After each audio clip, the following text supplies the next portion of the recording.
আজ পর্যন্ত তো কেউ করেই নেই কোরআনের বাংলা অর্থ কি শুনছস জীবনে কোরআনের বাংলা অর্থ কি কয়জন মুসলমান জানে কোরআনের বাংলা অর্থটা কি আর দেখো কোরআন শব্দের অর্থ কি কোরআন এ শব্দ কেরাআত থেকে এসেছে কেরাআত মানে পাঠ করা সেখান থেকে কোরআন এসেছে তার মানে এটা পাঠ্য এটা এমন গ্রন্থ যেটা বারবার পাঠ করার নির্দেশ দেওয়া হয়েছে এটা পাঠের জন্য এসেছে সেই অর্থে এটাকে কোরআন বলা হয়। একজন মুসলিম হিসেবে এই কোরআনের সাথে আমাদের আচরণটা কেমন হওয়া উচিত আর তার আগে আমাকে জানতে হবে কোরআন শব্দের অর্থটা কি কোরআন শব্দের অর্থ কি কে বলতে পারবেন নিত্য পঠিতব্য যে বইটা নিয়মিত চর্চা করা হয় পড়া হয় এর নাম কি আল কোরআন। একটা কথা বলে রাখি আল্লাহ পাক যখন তাওরাত নাজিল করেছিলেন তখন তাওরাতই ছিল সত্য মিথ্যা ন্যায় অন্যায়ের একমাত্র মানদণ্ড ঠিক আছে এবং তাওরাতের ফলোয়ার্স যারা ছিলেন তারা কিন্তু মুসলিম ছিলেন তাই নয় কি আল্লাহর কাছে আত্মসমর্পণকারী ছিলেন তারা মুসলিম ছিলেন। আল্লাহ পাক এরপর জাবুর নাজিল করলেন তৎকালীন সময়ে জাবুরই ছিল সত্য মিথ্যা ন্যায় অন্যায়ের একমাত্র মানদণ্ড তাই নয় কি এবং জাবুর যারা ফলো করতেন তারা মুসলিম ছিলেন। আল্লাহ পাক এরপর ইনজিল নাজিল করলেন তখন ইনজিলই ছিল ন্যায় অন্যায় দিনের দুই প্রান্ত ভাগে এবং রাতের প্রথম অংশে নামাজ কায়েম করে নিশ্চয়ই সৎ কাজ অসৎ কাজকে দূর করে দেয় যারা আল্লাহকে মনে রাখে তাদের জন্য এটা একটা উপদেশ। এখন আহেন এটা তো ওনারা যেমনি ইচ্ছা কইরা দিল আমরা বাবা জাহাঙ্গীরের যে কোরআনে নামাজের কথা এই কিতাবটা থেকে দেখি এই সূরা হুদ কত নম্বর 11 নম্বর সূরা এই যে সূরা হুদে বলছে ওয়া আকিমুস সালাতা তারাফিন নাহারে ওয়া জুলাফান মিনাল লাইলি নিশ্চয়ই নেক আমল সমূহ গুনাহ সমূহকে মিটাইয়া দেয় উহা তো জিকিরকারীদের জন্য একটি জিকির ইন্নাল হাসানাতে ইউজহিবান নাসা সাইয়্যাতে যালিকা যিকরুল্লাযী যালিকা যিকরা লিযাকিরিন যালিকা যিকরা লিযাকিরিন। এখানে স্পষ্ট ভাবে বলতেছে নিশ্চয়ই নেক আমল সমূহ গুনাহ সমূহকে মিটাইয়া দেয় উহা তো জিকিরকারীদের জন্য একটি জিকির। এখন এইখানে এই যে জিকিরকে হেরা বানাইছে সালাত। আমি এই যে এখানে যদি আমরা তাকায় দেখি মানে বিশাল একটা ধর্মীয় এখানে কি বলতেছে আর দেখেন দিনের দুই প্রান্ত ভাগে এবং ও রাতের প্রথমাংশে নামাজ কায়েম করুন অথচ এই সারা আয়াতটার মধ্যে হ্যাঁ আপনি নামাজ কায়েম করেন নিশ্চয়ই সৎ কাজ অসৎ কাজকে দূর করে দেয় যারা আল্লাহকে মনে রাখে তাদের জন্য এটা একটা উপদেশ। এই জিকির শব্দের বাংলা অনুবাদই করে নেয় জিকির শব্দটার অনুবাদ আর এখানে আছে হাকিমুস সালাত সালাত কায়েম করে তাহলে সূরা হুদের মধ্যে 5 ওয়াক্ত নামাজের জোহর আসর মাগরিব পাইছেন নাই। তারপর হইল সূরা রুমের মধ্যে 17 নম্বর সূরা 18 নম্বর আয়াত এখানে আল্লাহ রাব্বুল আলামিন বলতেছেন 17 নম্বর সূরা 18 নম্বর আয়াত অমিনাল লাইলি ফাতাহাজ্জাত বিহি নাফিলাতাল লাকা আসা আন ইয়াবা আসাকা রব্বুকা মাকামান মাহমুদা। এখানে আল্লাহ রাব্বুল আলামিন বলতেছেন এবং রাতের অংশে তাহাজ্জুদ করো ইহা তোমাদের জন্য অতিরিক্ত বিষয় হয়তো তোমার রব তোমাকে প্রশংসিত স্থানে প্রতিষ্ঠিত করিবে। এই তাহাজ্জুদের যে আয়াত সূরা বনী ইসরাইলের 79 নম্বর আয়াত এই 79 নম্বর আয়াতের মধ্যে তাহাজ্জুদের আগে সালাত শব্দটা নাই। আমরা কই না তাহাজ্জুদের নামাজ সালাতুল তাহাজ্জুদ নাই। এখানে স্পষ্ট আছে যে তোমরা ফাতাহাজ্জাত বিহি ওয়া মিনাল লাইলি ফাতাহাজ্জাত বিহি তোমরা ওয়া এবং মিনাল লাইলি রাতের অংশে ফাতাহাজ্জাত বিহি তাহাজ্জুদ করো। তাহাজ্জুদ শব্দের অর্থ হলো সাধন প্রচেষ্টা। কি সাধন প্রচেষ্টাকে বলা হয় তাহাজ্জুদ।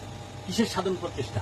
নিজের নফসের পরিচয় পাওয়ার যে সাধন প্রচেষ্টা সেটাকে বলা হয় তাহাজ্জুদ।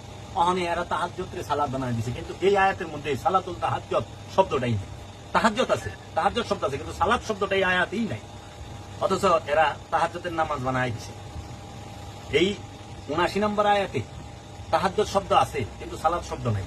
তারপরে তারা যে ই দেয় সূরা রুমের এটা হলো সূরা বনী ইসরাইলের 79 নম্বর আয়াত আর সূরা রুমের 17 এবং 18 নম্বর আয়াত ওখানে আমার একটু ভুল হয়েছিল হ্যাঁ সূরা রুমের 17 এবং 18 নম্বর আয়াত। আমরা সূরা রুমের 17 এবং 18 নম্বর আয়াত যদি আমরা দেখি তাহলে সেখানেও এই 5 ওয়াক্ত নামাজের দলিলটা আমরা পামু না কারণ এই সূরা রুমের মধ্যে আল্লাহ রাব্বুল আলামিন এই 5 ওয়াক্ত নামাজের দলিলটি বলেন। এখন যারা কি বলেন সূরা রুমের 17 এবং 18 নম্বর আয়াত আল্লাহ বলছেন সুবহানাল্লাহি হিনা তুমসুনা ওয়া হিনা তুসবিহুনা ওয়াল্লাহু হামদু ফিস সামাওয়াতি ওয়াল আরদি ওয়া আশিয়াউ ওয়া হিনা তুজহিরুনা। এবং আল্লাহ রাব্বুল আলামিন বলতেছেন, সুতরাং আল্লাহর তাসবিহ পাঠ করো সন্ধ্যায় ও ভোরে, এবং তাহারই জন্য একমাত্র প্রশংসা আকাশসমূহ এবং জমিনে, এবং রাতের বেলায় ও দুপুরের বেলা। এখানে দেখেন সুবহানাল্লাহি হিনা তুমসুনা ওয়া হিনা তুসবিহুন ওয়াল্লাহুল হামদু ফিস সামাওয়াতি ওয়াল আরদি ওয়া আশিয়াউ ওয়া হিনা তুজহিরুনা। এই আয়াতটার মধ্যে মানে সূরা রোমের 17 এবং 18 নম্বর আয়াতে সালাত শব্দটাই নেই, অথচ এরা 5 ওয়াক্ত নামাজের এখান থেকে এরা 4 ওয়াক্তের দলিল দেয়। ওই যে তোমরা আল্লাহর তাসবিহ পাঠ করো সন্ধ্যায় ও ভোরে এবং দুপুরবেলা, ও এই 3 ওয়াক্তের দলিল দেয় এখানে, দুপুরবেলায়, সন্ধ্যা এবং ভোরে, মানে ফজরে, দুপুরে আর হইল মাগরিবে, ফজরে, মাগরিবে এবং জোহরে।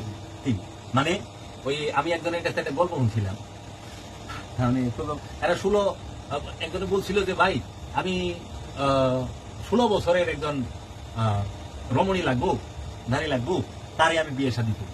মানে হ্যাঁ কইছে এরকম যদি আনা পারেন তাহলে, মানে এলাকায় আর 16 বছর পায় না, হয়ে যায় 16 বছর নাই, বেশি আছে, কম আছে, কিন্তু 16 নাই। আর হ্যাঁ 16 ছাড়া করবো। পরে কি করছে মক্কেলেরা 8 ধরে লইছে যে ভাই 16 আছে, ওই যে 8 16 হইলি তো ছাড়া 2টা 8 16 হয়েছে, এখন হালটা হয়ে গেছে। যারা 8 আর 16 দিয়ে কভার করে, অথচ বিষয়টা কিন্তু এখানে এইরকম নয়। এখানে বিষয়টা হইল যে আল্লাহর তাসবিহ পাঠ করো সকালে এবং সন্ধ্যা, আল্লাহর মহিমা ঘোষণা করতে বলছে, আল্লাহর তাসবিহ পাঠ করতে আছে। দেখো সকাল এবং সন্ধ্যায় আল্লাহর তাসবিহ পাঠ করবা, ভোরে সূর্য উদয়ের আগে এবং সূর্য অস্তের পরে আল্লাহর তাসবিহ পাঠ করবা। কেন? তুমি ভোরে কর্ম করার আগে আল্লাহর তাসবিহ, আল্লাহর গুণগান করে কর্মে যাইবা, আবার কর্ম করে আইছো আল্লাহর তাসবিহ গুণগান কইরা তুমি রাতে নিদ্রায় যাইবা। এই 2 টাইম সবসময়। এর জন্য আল্লাহ রসুলের সাহাবায়ে কেরামরা এই 2 টাইম আল্লাহ রসুলের সাথে সাক্ষাৎ করত। আল্লাহর ওলিরা দেখো না, আল্লাহর ওলিদের দরবারে যে আমরা কি করি, ভোর বেলায় উঠা এই সাজরা শরীফ, ওজিফা, জিকির, আজকার করি শেষ রাতে, আবার কি সন্ধ্যার সময় আমরা সাজরা শরীফ পড়ি, মিলাদ শরীফ পড়ি, তাসবিহ পড়ি, জিকির করি, প্রায় 2-3 ঘন্টা করি না। এইটা সবসময়, এটা কি? এবং এই যে এর ভিতরে যে তুমি সর্বক্ষণ থাকবে, সর্বক্ষণ ধ্যানে খেয়ালে তোমার আপন রবকে এবং তোমার আপন রসুলকে সবসময় স্মরণে রাখবা, তার তাসবিহ পাঠ করবা। এটা কি বলা হয়? দায়মি সালাত। আনুষ্ঠানিক সালাত থেকে দায়মি সালাত অনেক ঊর্ধ্বে। তারপরে মৌলভী সাহেবরা ওনারা সূরা তোহার 130 নম্বর আয়াত ওনারা দলিল দেয়। সূরা তোহা 130 নম্বর আয়াত, এটা তোমার 20 নম্বর সূরা, হ্যাঁ 20 নম্বর সূরা, সূরা তোহা। এই দলিল তো না বুঝেই দেয় জনগণ। আবার মানুষেরও দোষ নাই, কারণ মানুষ তো পরে আরবি, সব কোরআনের আরবি সঠিক, কিন্তু বাংলা অর্থে যায় করছে গর্ব, অর্থ করে বুঝতেছে ভুল। ওখানে মানুষের তো দোষ নাই, কারণ ও ভুল অর্থ বই দেয়, ও তোমার লোকে দাঙ্গা লাগাই দিতেছে। আরবি হুবহু অর্থ করে নাই তো ভুল। যেরকম রুহের অর্থ কি করে দিতে জানো? জিবরাইল ফেরেশতা। আবার এক মৌলভী সাহেব রুহের অর্থ করে দিচ্ছে নুরানি মাখলুক। রু বলে নুরানি মাখলুক। আমার কাছে দলিল আছে, আমি ইন্না হাযা লাকাউলুন রাসূলিন কারীম, ইন্নাহু লাকাউলুন রাসূলিন কারীম, ইন্নাহু লাকাউলুন রাসূলিন কারীম। এই কোরআন হচ্ছে সম্মানিত রাসূলের বাণী। মানে হ্যাঁ, এই জায়গায় এক জায়গায় করে দিচ্ছে এই কোরআন সম্মানিত রাসূলের বাণী, আরেক জায়গায় করে দিচ্ছে ইন্নাহু মন গড়া অর্থ করে দিচ্ছে। আচ্ছা, কোরআন রে সালাত করে দিচ্ছে বনি ইসরাইলের 78 নম্বর আয়াত। আবার যাইয়া কি করছে, তোমার রুহেরে, রুহুল কুদ্দুস, এটারে করে দিচ্ছে জিবরাইল ফেরেশতা। আচ্ছা, আল্লাহ কইছে আমি তানাজ্জুলুল মালাইকাতি ওয়ার রূহ, আমি কদরের রাতে রূহ নাজিল করি। হেরা ওনে লেখা দিছে আমরা কদরের রাতে কোরআন নাজিল করি। তো আল্লাহ কইতেছে তানাজ্জুলুল মালাইকাতি ওয়ার রূহ, রূহ নাজিল করি। এনে তো কোনে তানাজ্জুলুল মালাইকাতি ওয়া কুরআন, ওয়ার কুরআন কয় নাই তো, কইছে রূহ। তে রূহের বাংলা অনুবাদ করছে কোরআন। ওই রূহের বাংলা, কোরআন আরবি শব্দ, রূহ আরবি শব্দ। কোরআনের সম্পর্কে কোরআনে অসংখ্য আয়াত আছে, যে লাউ আনজালনা হাযাল কোরআন, কয় নাই আমি যদি এই কোরআনকে নাজিল করি। আবার কইতাছে যে এই কোরআন রবের তরফ থেকে নাজিল করি। কোরআন অসংখ্য আয়াত আছে, কোরআনই কইছে কোরআনের মধ্যে কোরআনকে। তাহলে আজ পর্যন্ত তো কেউ করেই নাই কোরআনের বাংলা অর্থ কি শুনছস জীবনে? কোরআনের বাংলা অর্থ কি কয়জন মুসলমান জানে? কোরআনের বাংলা অর্থটা কি কোন? রসুলের নবীর বাংলা অর্থ করে নাই জীবনে। নবীর বাংলা অর্থ হইল গায়েব জাননেওয়ালা।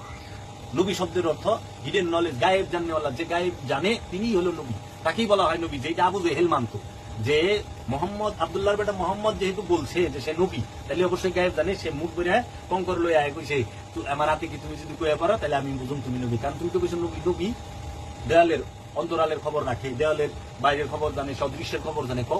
যে মৌলবীরা নবী গায়ে জানে না, এটা আবু জেহেলের থেকেও খারাপ। এটি আবু জেহেলের থেকেও খারাপ। আবু জেহেল তো মানতো নবী মানেই গায়েব জানেওয়ালা। আর এই মোল্লা যারা নাকি কয় নবী গায়েব জানে না, কিনা আবু জেহেলের ভাই, আবু জেহেলের বংশ। আবু জেহেলের বংশ গুলো নিকৃষ্ট, এখানে আবু জেহেলের থেকে খারাপ এই মোল্লা, এই ওয়াহাবির বাচ্চা যে নাকি কয় নবী গায়েব জানে না। আরে কোরআন গায়েব, আল্লাহ নবী খুশি। আল্লাহ গায়েব, আলিমুল গায়েব। আল্লাহর কথা আল্লাহর নবী খুশি। আল্লাহ যে আছে যদি নবী না জানতো রসুল কয়দিন। কেতাব গায়েব, আল্লাহ রসুল কইছে কেতাব আল্লাহ থেকে আগত। ফুরকান গায়েব, ফুরকান আল্লাহ কইছে। ফুরকান কি বইরে?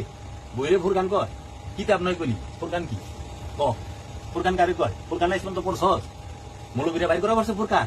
কোরআন নয় লিখছে, ফুরকান লিখছে। কো ফুরকান? ফুরকান কো? ওহি কো? ওহি কারে কয়? আয়াত কারে কয়? আয়াত কি লেখো না জিনিস? আল্লাহ কইছে আয়াত মানে নিশানি। আয়াত হইল আল্লাহ নিশানি।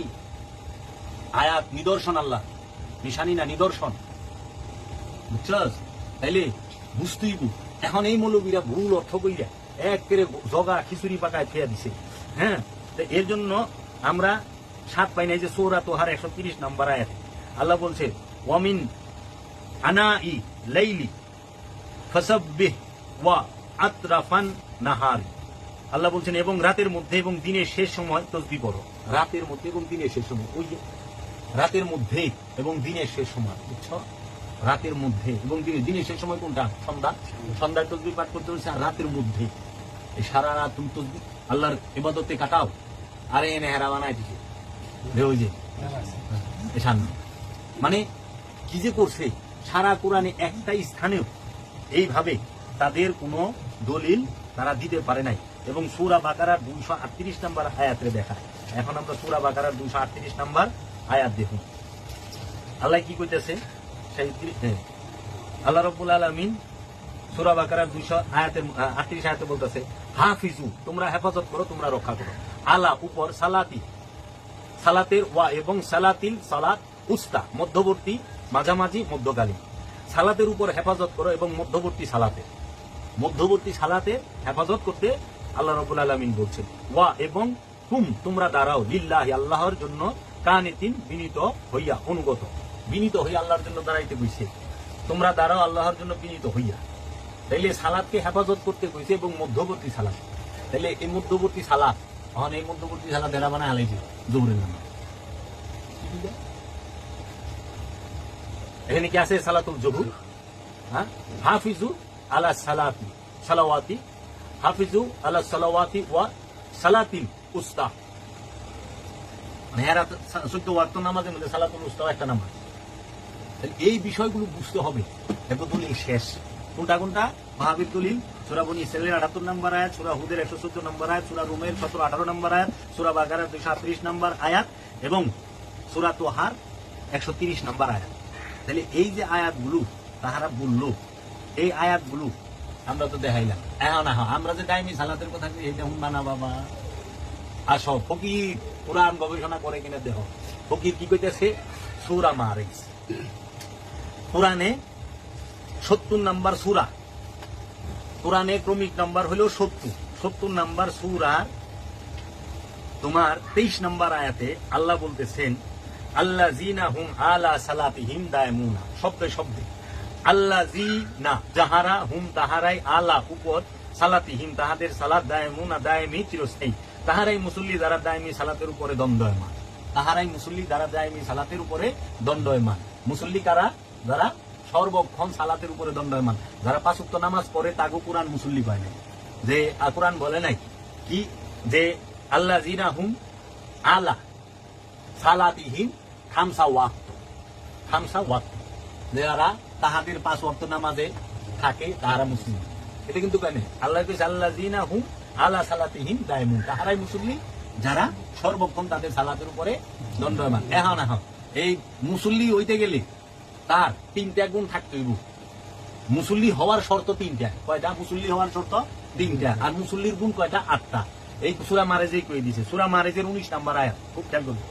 ইন্নাল ইনসানা খুলিকা হালুয়ান, এর অর্থ হলো ইন্নাল নিশ্চয়ই ইনসানা মানুষকে খুলিকা সৃষ্টি করা হয়েছে হালুয়ান অত্যন্ত অধৈর্য, ধৈর্যশীল নয়, অস্থির অধীর, বেসবুর, ভীতু ভীরু, অস্থির মনা, অস্থির চিত্ত। হ্যাঁ, এইরকম ভাবে অনেকগুলো অর্থ হয় যে নিশ্চয়ই মানুষকে সৃষ্টি করা হয়েছে অধৈর্য রূপে। নিশ্চয়ই মানুষকে সৃষ্টি করা হয়েছে অধৈর্য রূপে, সূরা মারেজের 19 নম্বর আয়াত। তারপরে 20 নম্বর আয়াতে বুঝাইছে ইজা মাসসাহু শাররু জাদুয়ান, যখন মন্দ তাকে স্পর্শ করে তখন অস্থির হইয়া যায়। তারপরে 21 নম্বর আয়াতে বলতেছে ওয়া ইজা মাসসাহু খাইরু মানুমান, এবং যখন মঙ্গল তাকে স্পর্শ করে তখন হয় কৃপণ। তাইলে দেখো, মানুষ জন্মগতভাবে অধৈর্য, এবং মানুষ জন্মগতভাবে অস্থির এবং লোভী, এবং মানুষ জন্মগতভাবে কৃপণ।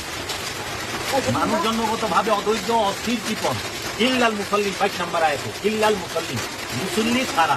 মুসল্লি সে অধৈর্য না, অস্থির না, এবং মুসল্লি সে লোভীও না।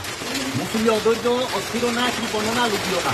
যে ব্যক্তি অধৈর্য, অস্থির, কৃপণ, লোভী, সে মুসল্লি না। যে মুসল্লিকে, যে ব্যক্তি কৃপণ সে মুসল্লি না, যে লোভী সে মুসল্লি না, যে অধৈর্য সেও মুসল্লি না। অস্থির যে অহনে তুমি মসজিদ থেকে, সমাজ থেকে, পরিবার থেকে এবং নিজেকে দেখো, পরীক্ষা করে নিজের দিকে তাকায় দেখো, তোমার মধ্যে কি লোভ নাই? যদি লোভ থাকে তুমি মুসল্লি না, আল কোরআন। যদি তোমার মধ্যে অধৈর্য থাকে মুসল্লি না, তুমি যদি কৃপণ হও মুসল্লি না। অহনে মুসল্লি মসজিদ থেকে উকুনের মতো পাইসা পাইসা বাইর করার জন্য। আমি তো দিই মুসল্লি নামাজি পরে জান্নাতের লোভে, নামাজি পরে জান্নাতের লোভে এবং জাহান্নামের ভয়ে। আচ্ছা, এখন মুসল্লির 8 গুণ। মুসল্লির প্রথম গুণ আল্লাযিনা হুম আলা সালাতিহিম দায়মুনা। 1 নম্বর গুণ, যে মুসল্লি সে সবসময় সালাতের উপরে দণ্ডায়মান। এটা হলো সূরা মারিজের 23 নম্বর আয়াত। তারপরে মুসল্লির 2 নম্বর গুণ, আল্লাহ রাব্বুল আলামিন বলতেছেন ওয়াল্লাযিনা ফি আমওয়ালিহিম হাক্কুম মালুমুন, যে এবং যাহারা তাদের সম্পদের মধ্যে অন্যের অধিকার ভালোভাবে জানেন। যারা তাদের সম্পদের মধ্যে, আপনার টাকা পয়সা, বাড়িঘর, ধন সম্পদের মধ্যে অন্যদের অধিকার, আত্মীয় স্বজন, মুসাফির, মানুষজন, এতিম মিসকিন, দুঃখী, তাকে অধিকার আছে, এটা মুসল্লি ভালো করে জানে।